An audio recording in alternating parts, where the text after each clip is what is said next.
Le Cameroun a plus que jamais décidé à protéger son territoire des incursions de Boko Haram. La décision a été prise après les récentes attaques de ce groupe contre l'armée camerounaise. Le Mali sous la menace d'une propagation du virus Ebola, le pays multiplie les efforts pour contenir le mal.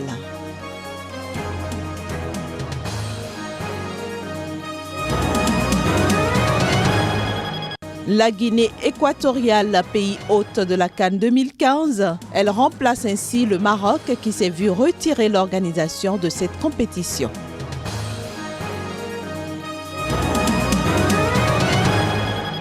Bonjour à toutes, bonjour à tous, c'est l'heure de l'information sur Sika TV. Ravi de vous y retrouver. Nous allons commencer par le Cameroun. Le gouvernement camerounais résolument prêt à lutter contre les incursions de Boko Haram sur son territoire. C'est ce qu'a affirmé vendredi le ministre camerounais de l'information et porte-parole du gouvernement après les récentes attaques et agressions perpétrées par ce groupe terroriste contre l'armée camerounaise. Pour Issa Bakari, le Nigeria et le Cameroun sont deux pays dont les populations sont liées par l'histoire. Suivons ici ses explications. Nous sommes prêts à tout. Le chef de l'État a déclaré la guerre. Il disait tout à l'heure, c'est vent debout, droit dans ses bottes qu'il livre cette bataille. Et il le fait avec d'autant plus d'aise qu'il a le soutien de toute la nation qui est prêt à tout sacrifier pour sauvegarder notre modèle sociétal, pour protéger nos frontières. Nos militaires tombent. Mais avant de tomber, ils infligent toujours une correction, une punition inoubliable au Boko Haram. Alors c'est pour cette raison que notre frontière demeure infranchissable. Et pour ça, nos militaires sont prêts à en payer le prix. Tout ce qui impacte négativement, comme positivement, la vie des populations nigérianes impacte également notre économie. L'islam au Cameroun est un islam tolérant, un islam de convivialité. L'islam au Cameroun est cet islam où des imams vont dans des églises pour des prières écuméniques. C'est ça l'islam au Cameroun. C'est notre modèle sociétal et pour rien au monde, nous ne sommes prêts à l'abandonner. Parlons toujours du groupe Boko Haram, mais cette fois-ci au Nigeria, une troisième ville est tombée aux mains de ce groupe islamiste. Peu de temps avant, c'était celle de Hong et Gombe. Toutes ces actions ont été menées dans le nord du Nigeria jeudi dernier. Une fois encore, la responsabilité des autorités étatiques est mise en cause. La nouvelle est tombée ce vendredi de sources concordantes. Le groupe islamiste Boko Haram s'est emparé de Chibok, la ville du nord-est du Nigeria, où ont été enlevées plus de 200 lycéennes en avril. Selon des témoins, l'attaque de cette ville de l'état de Borno a eu lieu jeudi. Nous avons cru c'était des soldats. Ils nous ont demandé de monter dans un véhicule qui a pris la route de Damboa. Mes amis et moi avons sauté du véhicule et avons couru jusqu'à chez nous parce que nous avons réalisé qu'ils ne semblaient pas innocents.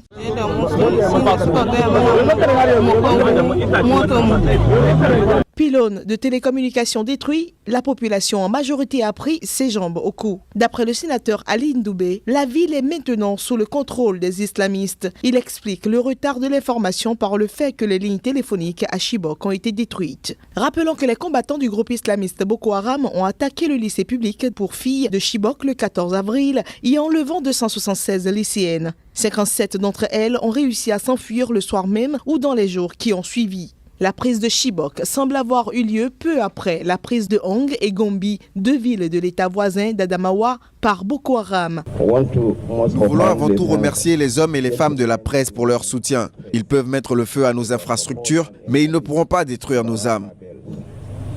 They can burn physical infrastructures.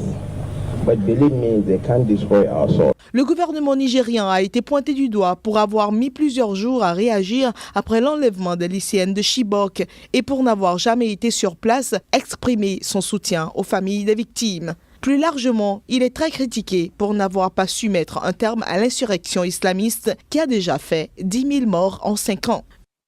Le dernier livre du journaliste français Pierre Péan, intitulé « Nouvelles affaires africaines », continue de créer des tensions au Gabon. Hier, l'opposition est descendue dans la rue pour aller déposer au palais de la justice une plainte au sujet de l'acte de naissance contesté du président Ali Bongo. La manifestation, annoncée pour être pacifique, a plutôt tourné en échauffourée. Ali Bongo Ondimba, l'actuel chef d'État gabonais, est-il le fils naturel de son père? C'est la grosse interrogation qui a motivé cette mobilisation de l'opposition. Mobilisation ayant connu la participation de plusieurs ténors de l'opposition, dont Jean Ping, ancien secrétaire général de l'Union africaine, Jean Eyege Ngong, ex-premier ministre du défunt président Omar Bongo. Dans une discipline de groupe, le cortège allait déposer plainte au tribunal au sujet de l'acte de naissance à polémique. Mais faute d'autorisation, les manifestants se sont retrouvés nez à nez avec les forces de l'ordre. La manifestation a alors tourné court. Nous avions entrepris une marche pacifique, courte, pour venir déposer une plainte. Et nous avons prévenu tout le monde que cette marche serait pacifique. Et nous avons rencontré en face la violence. Jets de pierre et gaz lacrymogène ont certes émaillé la manifestation, mais pas d'interpellation ni de blessés. Tel un effet de boule de neige, Nouvelle affaire africaine, le dernier livre du journaliste français Pierre Péan, faisant entre autres mention de ce que Ali Bongo serait un enfant nigérian adopté pendant la guerre du Biafra à la fin des années 60 et donc un fils illégitime, fait souffler un vent de mécontentement et de révolte générale.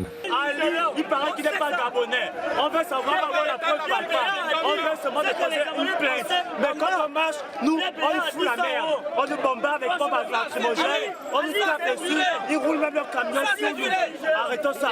Le principal but de la marche sera toutefois atteint. Une délégation d'opposants a été autorisée à se rendre au palais de justice pour y déposer la plainte en question au greffe de l'état civil. Bel et bien déposer la plainte. Mais nous devons vous dire que nous sommes choqués. Dans la foulée, l'État gabonais a porté plainte en France contre le journaliste pour ses propos qualifiés de gravement diffamatoires et totalement faux. Une information en bref, le président algérien Abdelaziz Bouteflika est actuellement hospitalisé dans une clinique de Grenoble en France.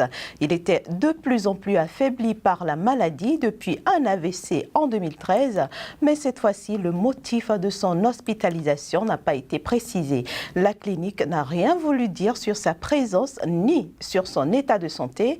Interrogée, la présidence algérienne n'a pas confirmé non plus ces informations, se bornant à indiquer qu'un communiqué donnerait plus tard des détails. Selon une source proche du dossier, le président algérien serait arrivé discrètement jeudi à Grenoble par avion. Les abords de la clinique ont été protégés par la police vendredi dans l'après-midi.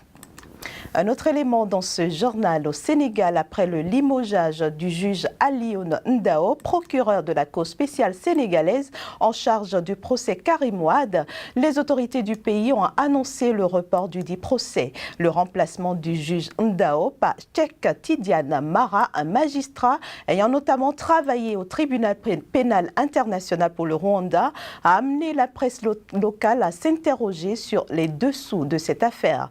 Pour beaucoup, ce procès initié par le régime du président Macky Sall prend l'allure d'un règlement de compte. Certaines sources informent que le procureur Ndao voulait poursuivre pour enrichissement illicite d'autres personnalités aujourd'hui proches du pouvoir en place contre l'avis des autorités du pays. Pour plus de précisions, nous avons joint au téléphone l'ancien député sénégalais Abou Sané, membre du parti centriste sénégalais. Pour d'aucuns, c'est un règlement de compte. Pour d'autres, c'est la réédition des comptes, donc c'est une question de lutte contre l'impunité. Tout compte fait. Je sais que nous avons une justice comme une justice de qualité. Nous savons aussi que ici nous avons des avocats de talent. Karim Wade, je le connais, il est en mesure de se défendre pour prouver son innocence. L'État a le droit peut-être aussi faire et de déclencher des poursuites. Maintenant, pour éviter que l'on dise que c'est un procès politique, il faut que l'interpellation puisse s'étendre à toutes les personnes supposées ou toutes les personnes qui ont fait l'objet donc d'une enquête et qui, par moment, ont prouvé justifie leur implication dans une mauvaise gestion. Autrement, on donnera raison à ceux-là qui pensent que c'est un procès politique et donc un règlement de compte. Alors, donc, puisque nous sommes au début du procès, attendons de voir la suite de la liste pour voir quel va être le sort de certaines des autorités qui eux aussi ont été impliqués dans des questions de gestion calamiteuse, telles que par exemple Awan Ndiaye, l'ancien ministre de la Femme, qui a été impliqué dans des questions de passation de marché, dans des questions de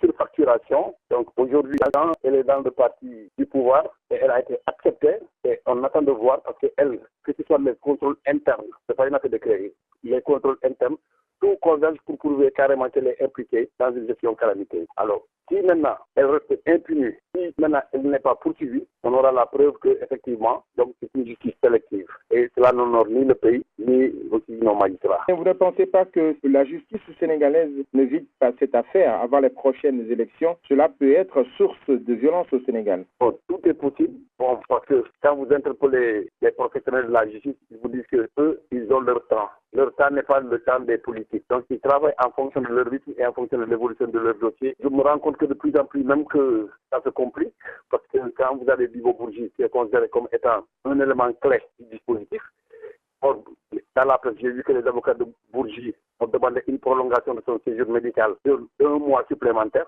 Donc, imaginez ce que ça peut faire. Bon, vous savez que dans ce cas d'affaires, certains témoignages sont importants, capitales. C'est le cas avec Bourgi. Donc, sans Bourgi, tel que je l'apprécie, le procès va marquer le pas. Et c'est pourquoi je dis encore une fois que personne ne peut encore une fois se faire une idée par rapport à la période à laquelle ce procès prendra fin. Tout compte fait, c'est moins de temps que ça va prendre, ce qui est important, plutôt que tout puisse se passer, n'est-ce pas, dans l'équité, dans la justice et dans l'objectivité. Voilà, M. Aboussane, je vous remercie. Merci, à mon tour. Au Mali, les autorités tentent de contenir la propagation du virus Ebola. Les autorités maliennes entendent par ailleurs mettre sur pied un site d'isolement à la frontière. Plus de précisions avec le ministre malien de l'économie numérique, de l'information et de la communication. Le gouvernement a fait le choix de ne pas fermer la frontière avec la Guinée parce que nous savons que les frontières sont relativement poreuses. Nous avons préféré limiter les passages, c'est ce qui a été décidé hier, un passage unique à partir duquel les contrôles seront accentués, à partir duquel les contrôles seront des plus rigoureux et sans complaisance. Il a été également décidé de mettre sur pied dans les 72 heures un site d'isolement dans le village de Kouré-Malé, côté Mali. Nous avons demandé à tous les leaders religieux qu'ils puissent, à l'occasion des rencontres à la mosquée, dans les églises, véhiculer les messages de prévention, de sensibilisation, d'appel au calme, à la sérénité, sans pour autant banaliser la maladie. Donc c'est ce qui va être fait à partir d'aujourd'hui. Une information sportive à présent, la Coupe d'Afrique des Nations 2015 aura lieu en Guinée équatoriale du 17 janvier au 8 février prochain, a annoncé vendredi la Confédération africaine de football qui cherchait une alternative après le retrait de l'organisation au Maroc. La Guinée équatoriale est de fait directement qualifiée en tant que pays hôte, alors que ce pays avait été écarté en juillet dernier des qualifications pour avoir aligné un joueur non éligible en tour préliminaire. Voilà, mesdames, messieurs, ce sera tout pour cette édition que je vous remercie d'avoir suivi. Passez une très bonne journée en compagnie des programmes de SICA.